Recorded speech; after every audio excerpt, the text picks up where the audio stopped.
Hi, it's Natalie Sanford. I'm going to be teaching today about employment law for Chapter 20. I'm coming at you from my store where a lot of these laws are applicable to me, and I've learned a lot, and I have a lot that I can relate to in this chapter. So I did teach my 16-year-old son, who also works at my store. I'll kind of get into that throughout the lesson. So employment at will, we'll start out with that. And all the states in the United States are employment at will, but it's not a worldwide practice or a worldwide exception.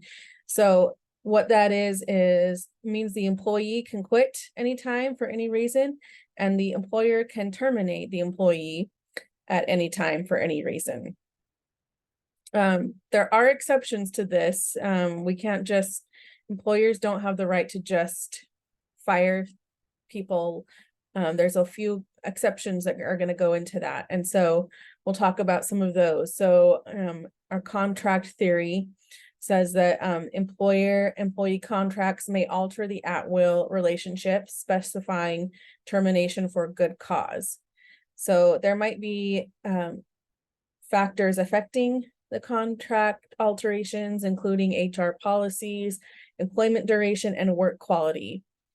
And tort theory says that lawsuits are possible for abusive termination and methods causing emotional distress or fraud.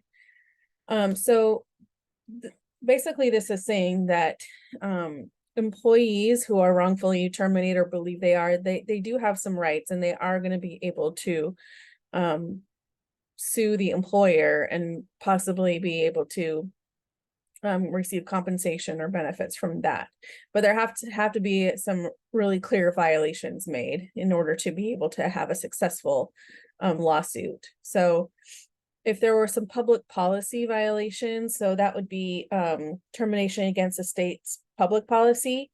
So the most common exception to the at-will doctrine occurs when an employee is fired for violating the state's statutory public policy. So, and if an employee is fired for reasons that meet these criteria, they would be able to sue. So that would be like illegal activities. So if they were asked to do something illegal and then they were fired because they didn't, that would be a reason to sue. If they were discriminated against, if they had a legal obligation such as jury duty or something like that, and they were fired due to that, they can sue for that. And then there's a whistleblower protection. So if they cannot be fired lawfully if they were whistleblowing, that they cannot be fired for that. When we get into some child labor laws, and this is interesting to me because at the grocery store that I own, we have lots of employees. All of our full-time employees obviously are adults, but I do employ a lot of teenagers, a lot of high school kids after school want the part-time work or on the weekends. So it's a really good first job. They get really good experience, and we teach them how to work hard, and they earn their keep for sure. But I have to be really careful about making sure that they meet certain requirements. They have to be at least 16 if I want to keep them until 9. If they are 14 or 15, I can hire them, but I have to let them go by 7 p.m. in the state of Pennsylvania. So they can only work a 3-hour shift on a weekday, and then they can only work a certain number of hours per week. And then in the summer, there's a little bit more leniency when they don't have school. But I have to be very careful about scheduling those employees. Even if they ask for more hours, I cannot give them any more hours, and I can't let them stay any longer. So that becomes a little bit tricky to schedule for those ones. There is an exception though.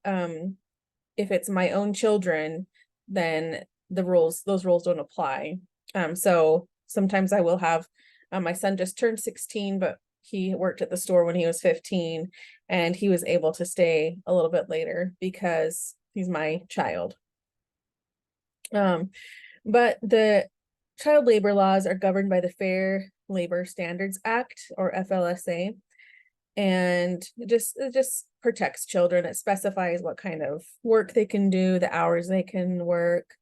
They're not able to operate any heavy machinery. That's kind of goes without saying, I would think, but there do have to be laws that kind of state those things, so they protect the children. There are also overtime laws. So FLSA mandates overtime pay. So anyone working more than 40 hours a week, those additional hours would have to be paid at 1.5 times the salary. So 1.5 times their regular hourly pay.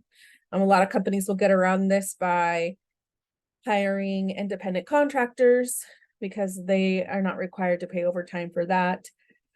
You could also get around it by paying salary, that there's no overtime required for a salaried employee. So like an executive or administrator, they would not be required to pay overtime. We have the Family and Medical Leave Act, so FMLA, and this allows unpaid leave for specific family or medical reasons. So this only comes into play when you have employers with 50 or more employees, and they'd have to cover eligible workers, and they'd have to qualify. So we have to keep our staffing below 50 in order to be able to kind of not have to pay so much. That would really eat into our overhead, and it would not benefit our store if we were paying FMLA. And we don't have close to that. The most we've had is 30 employees at one time. So we also get into worker protections. So there's things like workers' compensation and unemployment insurance. So workers' compensation provides financial benefits for work-related injuries. It cannot be an intentional injury by the employee. It has to be substantiated and proven, but they're eligible for compensation. Unemployment insurance, so they're eligible for some benefits. If they were let go, they have to follow under specific conditions.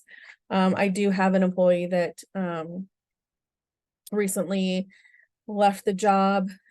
He was told that he could not leave early, and he wanted to leave early. We said, if you leave early, you're not going to have a job anymore.